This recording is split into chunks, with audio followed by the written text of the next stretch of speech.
সময় সংবাদের সঙ্গে আছি আমি শফিক মোহাম্মদ। 4 দিনের রাষ্ট্রীয় সফরে কিছুক্ষণের মধ্যে ভারত রওনা হচ্ছেন প্রধানমন্ত্রী শেখ হাসিনা। তার এই সফরকে অত্যন্ত গুরুত্বপূর্ণ বলে বিবেচনা করছে ঢাকা ও নয়াদিল্লি।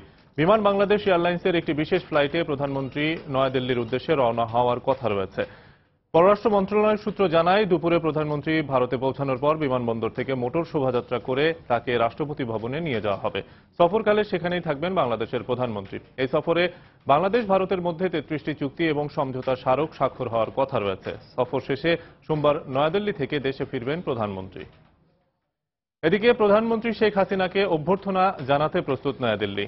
তার ভারত সফরের মধ্য দিয়ে দুদেশের বন্ধুত্ব অনন্য উচ্চতায় পৌঁছাবে বলে মনে করছে দেশটির ক্ষমতাসীন দল বিজেপি। ভারতে বাংলাদেশ হাই কমিশন জানিয়েছে, তিস্তা সহ অমীমাংসিত সমস্যাগুলো সমাধান করতে নয়াদিল্লিকে চাপ দেবে ঢাকা। নয়াদিল্লি থেকে আরো জানাচ্ছেন দেবাশিস রায়, ক্যামেরায় ছিলেন হারুন আর রশিদ।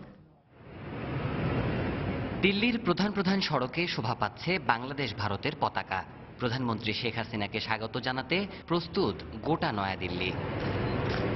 এই সফরের মধ্য দিয়ে দুটি দেশের গভীর বন্ধুত্বের নতুন যুগের সূচনা হতে যাচ্ছে বলে বিশ্বাস করে ক্ষমতাসীন বিজেপি। শেখ হাসিনার এই সফর আমাদের কাছে সত্যি খুব গুরুত্বপূর্ণ। আমি মনে করি তার এই সফরের মধ্য দিয়ে ভারত বাংলাদেশের বন্ধুত্বপূর্ণ সম্পর্ক একটি নতুন মাত্রা পাবে। বিজেপির নীতি নির্ধারণী পর্যায়ের এই নেতা বলেন, যে সরকার কোনো জটিলতা ছাড়াই স্থল সীমা চুক্তি সম্পাদন করতে পারে, তিস্তা চুক্তি বাস্তবায়নেও তাদের চেষ্টার কোনো কমতি থাকবে না। এই সফরে সামরিক সহযোগিতা চুক্তি না হলেও এটি বেশ তাৎপর্যপূর্ণ বলে মনে করেন এই নেতা। যেভাবে ভারত বাংলাদেশের স্থল সীমা চুক্তি সম্পাদিত হয়েছে, তেমনি তিস্তা চুক্তিও খুব কঠিন বিষয় নয়। হয়তো শীঘ্রই কোনো এক সময় এই চুক্তিও সম্পন্ন হবে। জঙ্গি ও সন্ত্রাসবাদের বিরুদ্ধে শেখ হাসিনার নেতৃত্বের ভূয়সী প্রশংসা করেন ক্ষমতাসীন বিজেপির এই আইন প্রণেতা। তিনি শক্ত হাতে এসব মোকাবিলা করছেন। তার শক্তিশালী নেতৃত্বের ফলেই খুব দ্রুত জঙ্গিরা পিছু হটতে বাধ্য হয়েছে।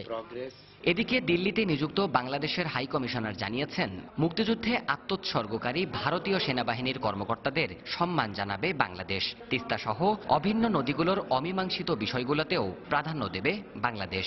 দুই দেশের সেন্ট্রাল গভর্নমেন্টের মধ্যে এগ্রিমেন্ট হয়েছে। এখন পশ্চিমবঙ্গ কি পানি পাবে, সিকিম কি পানি পাবে, কেন্দ্রীয় সরকার তাকে কি সাহায্য দিবেন না দিবেন, সেটা তো ভারতের আভ্যন্তরীণ ব্যাপার। কাজে আমরা ওনাদেরকে এবার বলতে চাই যে মেহরবানি করে আপনারা একটা কাট অফ ডেট দেন, যে এই ডেটের মধ্যে আপনাদের আলোচনা শেষ করেন এবং আমাদের সাথে তিস্তা নদী সম্পাদনের যে চুক্তি হয়েছে সেটা ফাইনালাইজ করেন। এছাড়াও নানা খাতে দ্বিপক্ষীয় সম্পর্ক জোরদারে 30টিরও বেশি সমঝোতা স্মারক সইয়েরও সম্ভাবনা রয়েছে এই সফরে।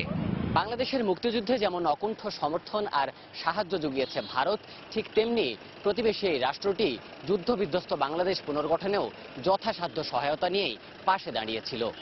প্রধানমন্ত্রী শেখ হাসিনা ও নরেন্দ্র মোদীর শীর্ষ বৈঠকের মধ্য দিয়ে দু দেশের সমমর্যাদা ভিত্তিক মৈত্রী ও সহযোগিতার সম্পর্ক আরও দৃঢ় হবে বলে আশা করছেন সংশ্লিষ্ট সবাই।